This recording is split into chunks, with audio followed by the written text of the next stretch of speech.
നമസ്കാരം. PM-ശ്രീ പദ്ധതിയുമായി ബന്ധപ്പെട്ട് ഇതാ ഒപ്പിട്ട് എന്നതിന്റെ പേരിൽ അങ്ങ് ഉറഞ്ഞു തുള്ളുന്ന ഇനിയും മനസ്സിലാകാത്ത മരപ്പൊട്ടന്മാർക്ക് വേണ്ടി ഒരു പ്രതികരണം കൂടി കേൾപ്പിക്കുകയാണ്. ഇതിൽ ചിലർ ഒരു കാലത്തും മനസ്സിലാക്കാൻ പോകുന്നില്ല, നല്ല ബോധ്യമുണ്ട്. പ്രത്യേകിച്ച് ജമാഅത്തുകാരന്മാർക്ക്, മൗദൂദിക്കാരന്മാർക്ക് ഒരിക്കലും മനസ്സിലാക്കാൻ പോകുന്നില്ല.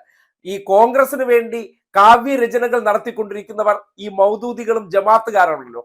തീവ്ര മതനിലപാടുകാരെ ഉദ്ദേശിച്ചല്ല, വസ്തുത അറിയണമെന്ന് ആഗ്രഹിക്കുന്നവർക്ക് വേണ്ടി മാത്രമാണ് ഒരു പ്രതികരണം കൂടി കേൾപ്പിക്കുന്നത്.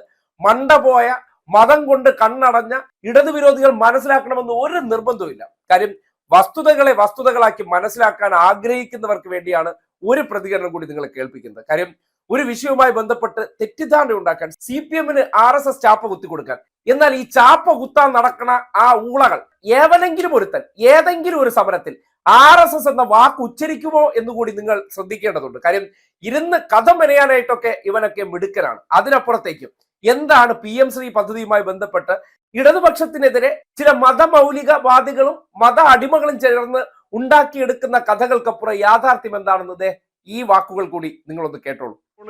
ഇക്കാര്യത്തിൽ ഒരു അവധാനതയോടുകൂടി ഒരു തീരുമാനത്തിലേക്ക് പോകാമായിരുന്ന ഒരു സാഹചര്യം ഉണ്ടായിരുന്നോ CPM-നെ സംബന്ധിച്ച്, സർക്കാരിനെ സംബന്ധിച്ച് SSA ഫണ്ട് തടഞ്ഞു വെച്ചിരിക്കുന്നതാണ് സർക്കാരിന്റെ ഏറ്റവും പ്രധാനപ്പെട്ട പ്രശ്നം. ഈ PM-ശ്രീയുടെ വിഹിതം എന്ന് പറയുന്നത് അത്ര വലിയ വിഹിതമല്ല. സ്കൂളുകളും കുറവാണ്. അതെ, ഒരു ബ്ലോക്കിൽ നിന്ന് 2 സ്കൂളുകൾ വെച്ച് ഇനി PM-ശ്രീ പദ്ധതിക്ക് 1 വർഷം കൂടി, 2 വർഷമുണ്ട്. ഇനിയിപ്പോ നടപ്പായി വരാൻ 1 വർഷം നമ്മൾ കാൽക്കുലേറ്റ് ചെയ്താൽ യഥാർത്ഥത്തിൽ അവസാനത്തെ 1 വർഷം എന്ന് പറഞ്ഞാൽ ഒരു ബ്ലോക്കിൽ നിന്ന് 2 സ്കൂൾ വെച്ച് സ്കൂളുകളെ സെലക്ട് ചെയ്യുന്നു. ഇപ്പൊ നമ്മൾ കിഫ്ബി വഴിയൊക്കെ ഒരു സ്കൂളിന് കൊടുക്കുന്ന തുകയുമായി താരതമ്യം ചെയ്താൽ കുറവാണ്.